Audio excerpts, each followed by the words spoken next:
Ay, pinakita ko ho ang aking ampun na pusa. Inampun ko. Magwa 1 month na po siya. Ay, pinakita ko nang hindi patayin. At yung aking husky pong iyan ay talagang ay nakakadalawang minorder na pang pusa. Ayan. Galit na galit sa may buhay. Gusto siya lang nabubuhay. Ay, pinakita ko po at nang masanay na may pusa sa bahay. Kasi kakasama ko ng tingin. Talagang gusto ng putasin. Ayun hong aking golden ay mabait naman po ayan. Eh, matapang na pala tahol lang pero idusong.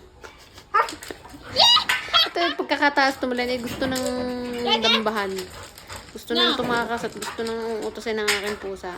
Kalahati na. Paano gaho aray? Paano gaho yung mag-aalaga ng pusa sa bahay? Pagkakagaya ng